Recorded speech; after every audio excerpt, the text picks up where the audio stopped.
Hello and good afternoon everybody.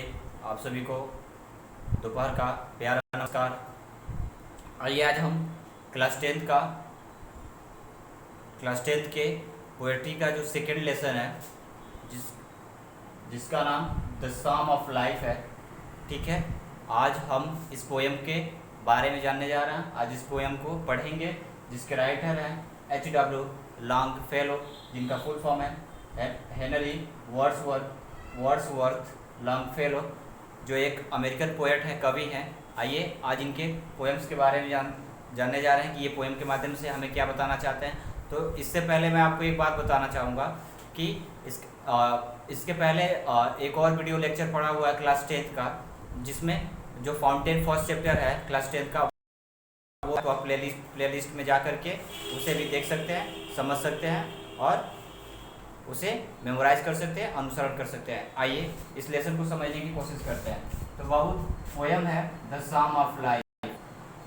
The song of life मतलब कि जीवन का भजन है या फिर जीवन का मंत्र। आइए तो इस पोयम में H.W. लॉन्गफेलो ने हमें हमारे जीवन की जो उतार चढ़ाव, जो परिस्थितियाँ हैं, सिचुएशंस है, हमें किन किन चीज़ों को डील करना पड़ता है, उन सारी चीज़ों के बारे में बताया हुआ है। ठीक, तो आइए देखते हैं, इस पोयम को समझने की कोशिश करते हैं। नव कह रहा पोएट कह रहा कि life is real, life is earnest. जीवन जो है वह क्या है? सत्य है, वास्तविक है।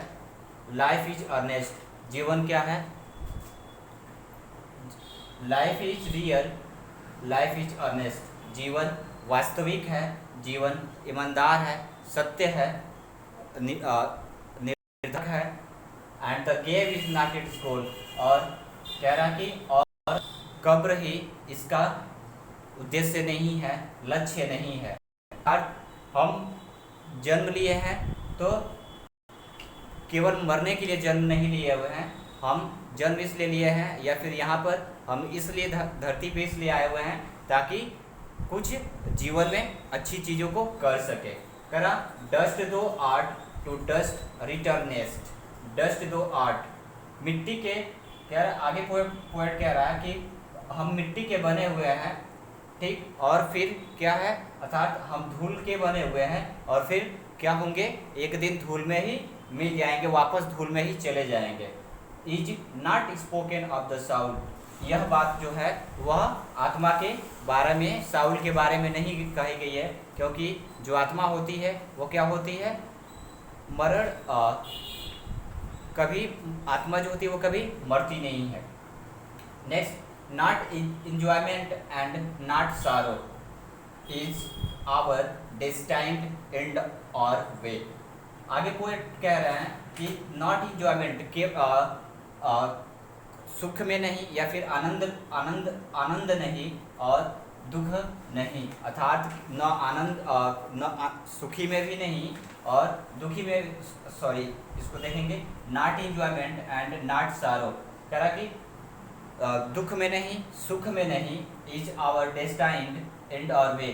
हम डेस्टाइन्ड का मतलब होता है भाग्य। ठीक, तो कह रहा कि सुख और जो दुख है ये दोनों ही हमारे जीवन का, ठीक है, हमारे भाग्य में लिखा हुआ अंत नहीं है या फिर लिखा हुआ रास्ता नहीं है।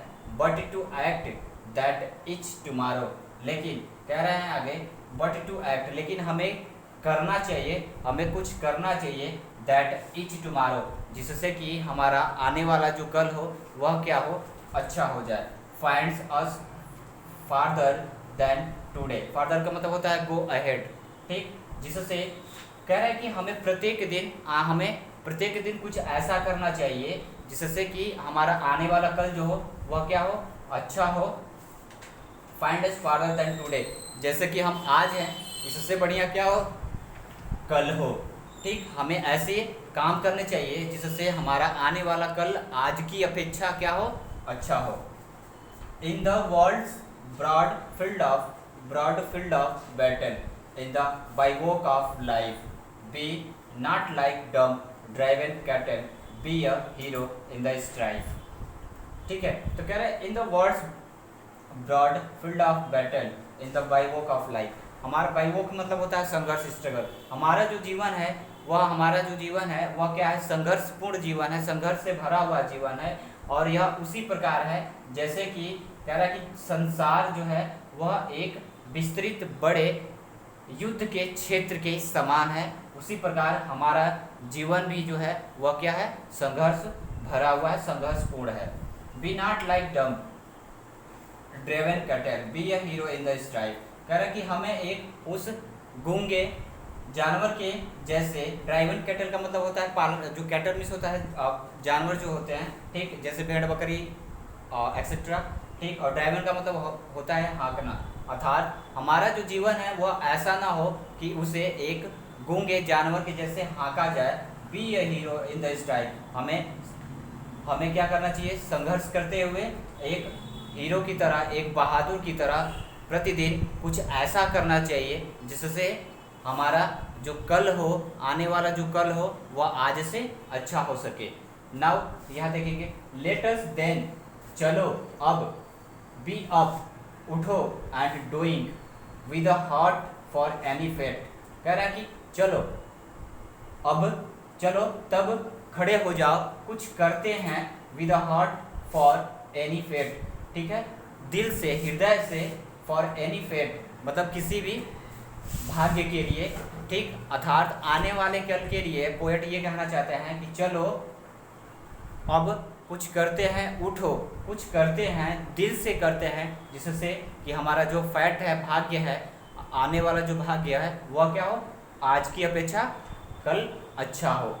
Still achieving, still pursuing, learn to labour and to wait. Still achieving, निरंतर क्या करें, प्राप्त करते रहें। स्टिल परसुइंग, निरंतर चीज़ों का पालन करते रहें, जिससे कि हमारा जो आने वाला कल है वह अच्छा हो सके।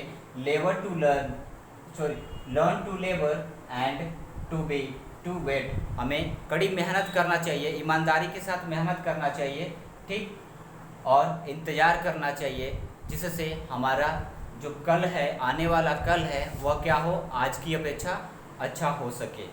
फाइन, तो ये था द सम ऑफ लाइफ का जो पोएम था उसका हिंदी ट्रांसलेशन। तो इस पोएम के माध्यम से हमने जाना कि हमारे जीवन में बहुत सारी परेशानियां आएंगी, बहुत सारी चीज़ों के साथ हमें स्ट्रगल करना होगा, ठीक। तो उन्हें कैसे डील करना चाहिए, ठीक। कोई प्रॉब्लम है तो क्या उस प्रॉब्लम से डर के या उस प्रॉब्लम के वजह से इरिटेटेड होकर के पीछे हट जाना चाहिए, या फिर कुछ ऐसा करना चाहिए जिससे कि हमारा आने वाला जो कल है वह अच्छा हो जाए। जो आज प्रॉब्लम है, जो हमारे पास कमियां हैं, उनसे लड़ना चाहिए, उनको ढूंढना चाहिए, उसे निकाल फेंकना चाहिए।